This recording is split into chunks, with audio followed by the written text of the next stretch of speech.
বরুণ চক্রবর্তী জীবনে অনেক কিছু দেখেছেন, ছিলেন উইকেট কিপার ব্যাটসম্যানও। তবে কিপিং গ্লাভস হাতে দলে খুব একটা সুযোগ পেতেন না।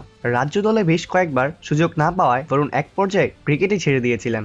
অভিনয় করেছিলেন, গল্পও লিখেছিলেন, স্থাপত্যবিদ্যায় ডিগ্রিও নিয়েছিলেন। 2017 সালে স্থাপত্য অফিসও তিনি খুলেছিলেন। এসবে মন না বসায় বরুণ ক্রিকেটে ফেরেন পেসার হিসেবে, কিন্তু চোটের কারণে হয়ে যেতে হয় স্পিনার। সফলতা দেখা পান ঠিক তখনই তিনি। বরুণ এরপর ভারতের অন্যতম সেরা স্পিনার, আইসিসি টি-20 র্যাঙ্কিংয়ে 1 নম্বর বোলার। তবে অনেক কিছু দেখেছেন বলেই হয়তো বরুণ সেই আগের মতোই থেকে গিয়েছেন। এখনও নাকি সেই মধ্যবিত্ত মানসিকতা নিয়েই তিনি জীবনযাপন করে যান। ভারতীয় উপস্থাপক গৌরব কাপুরের সঙ্গে ব্রেকফাস্ট উইথ চ্যাম্পিয়ন্স অনুষ্ঠানে এসব জানিয়েছেন বরুণ নিজেই। ভেরন বলেছেন, আমি অভাব দেখেছি। ফিক্সড ডিপোজিট ছাড়া আমি কোথাও টাকা জমাতে পারিনি। আমার মন মানসিকতা এখনো মধ্যবিত্তর মতোই।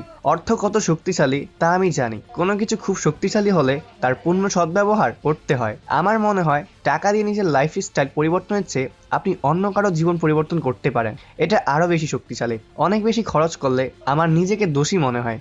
আমি যদি 30 বা 40 লাখ রুপির ঘড়ি কিনি, সেই টাকা দিয়ে কারো 2 বা 3 পুরুষের জীবন পরিবর্তন করা যাবে। বরুণ আরো বলেন, একটা ঘড়ি কিনেছিলাম যেটার দাম 3 লাখ টাকা বা এর আশেপাশে। এটা আমাকে ভেতর থেকে শেষ করে দিয়েছে। আমি জানি কিছু মানুষ আছে যারা ব্যয়বহুল জিনিস কিনতে পছন্দ করে। আসলে আমি যাদের সঙ্গে বড় হয়েছি তাদের অনেকে খাবার ডেলিভারি দেয় বা এই ধরনের কাজ করে। এসব পরে আমি ওদের সঙ্গে সাক্ষাৎ আমি কল্পনাও করতে পারি না। মনে হয় ওদের অসম্মান করছি। আমি এমন ভাবে থাকি যে কাউকে বিচার করছি না।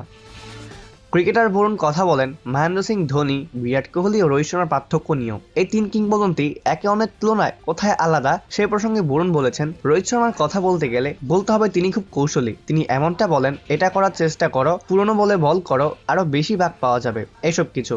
বিরাট কোহলি শুধু আপনাকে মন থেকে অনুপ্রাণিত করবে এবং ভেতরের সাহস ও শক্তি যোগাবে। পরিস্থিতি যতই অসম্ভব হোক না কেন, শুধু জয়ের চেষ্টা সে করেই যাবে। তিনি বিরাট কোহলি, সেই শক্তি নিয়েই আসেন। ধোনি আমাকে শুধু এটাই বলেছিলেন যে শুধু মৌলিক কাজগুলো সঠিকভাবে করো। চাপের মধ্যে প্রত্যেকেই আলাদা কিছু, অপ্রত্যাশিত কিছু করার চেষ্টা করে, কিন্তু শুধু মৌলিক কাজগুলো করার কথা ভাবো আর তুমি সফল হবে। তাতে বেশিরভাগ ক্ষেত্রেই তুমি সফল হবে।